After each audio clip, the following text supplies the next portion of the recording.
If you think that they're ready for this type of conversation, you can also just help them think more generally that when we consume media, it's important to make sure that the media that we're consuming, the characters set a good example and they make good choices because, it all impacts us to some extent or another.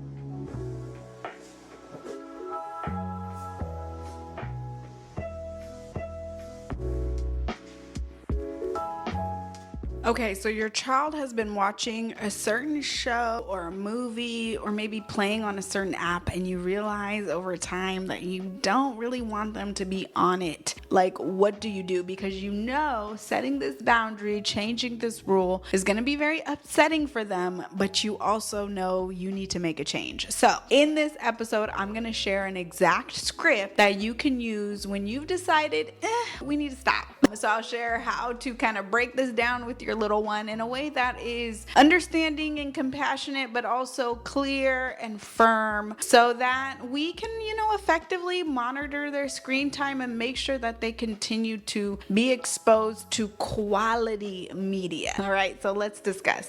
Hi, hello, welcome back to my channel. I am Dr. Jasmine. I am a mom of 3 and a clinical psychologist. And in this series, Q&A with Dr. J, I am sharing some really good questions that I've already answered inside of my private parent coaching community that I think are really relatable and that we need to talk about in this channel. So if you're looking for more support, more parenting resources and coaching by me, definitely check out my membership. You can go to themomspsychologist.com/membership. Again, that's themomspsychologist.com/membership for all of the details. Okay, let's get into this mom's question. Any advice on how to set boundaries with watching specific TV shows? I started letting my son watch a certain show on YouTube and I really don't like it, but he loves it. I have said we don't watch it anymore, but he asks why over and over again and he gets really upset. I offer other options, but I'm not sure how to explain to him why we can't watch it anymore. So then I asked, more questions about the TV show, and this mom says, I don't like how this certain character acts in the episode. He doesn't set a good example for behavior and he doesn't teach anything worthwhile. And she goes on and shares more about what her concerns are. And so I'm not going to mention the specific show that she is referring to, but I love this mom's question because it is a really good sign if we are critically thinking about the media that our child is exposed to. And I think all of us are going to come to a point at some point or another where we realize that the certain app or maybe it's a show or a movie is just not a really good influence on our child. And we just start to become uncomfortable with it. Like, I think that's a really good sign that shows that we are critically thinking about the media that we expose our child to. And so what this mom's question boils down to is she's having a hard time basically explaining this change to her child. She started to set a boundary, but they're very upset about it. And she gets the sense they're not really understanding why she set this boundary. And so what I ultimately recommended to this mom and what I recommend in general is to be very upfront and honest about why you're making that decision. Now, you don't need to go into a long explanation. You can keep it very simple and succinct. You can basically just say something as simple as,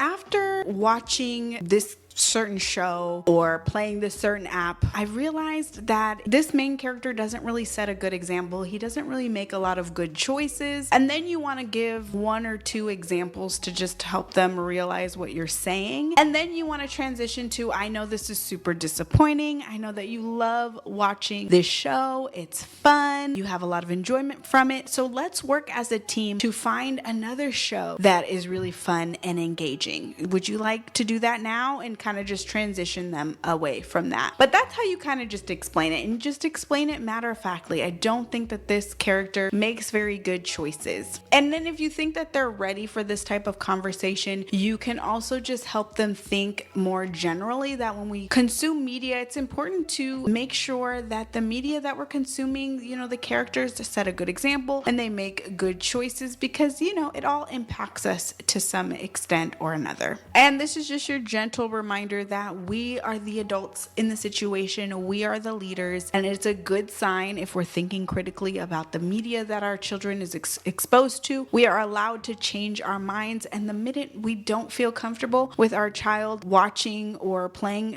a certain game, listen to that feeling and take action. And also on the flip side, it's okay if our child is disappointed by this change. It's okay if they vent their feelings to us. It is okay as long as we're confident in our decision, we know why we're making the decision that we're making, and that we try our best in an age appropriate way to help our child understand that decision and make other choices and kind of assist them in finding other options that they enjoy. I think we've done our job. I think we've done more than enough. Now, again, if you're looking for more parent support and community, definitely check out my private parent coaching community. You can go to themomspsychologist.com/membership for all of the details. And let me know if you're tuning in on YouTube. Let me know if you've ever come across a situation where your child is watching a certain show or a movie or playing a game or an app and you're like, ooh, I don't really like this anymore. Let me know if you've ever encountered that situation or what you have said to your child that's really helped them understand the change. And that is it for this episode. I'll see you in the next one. Bye.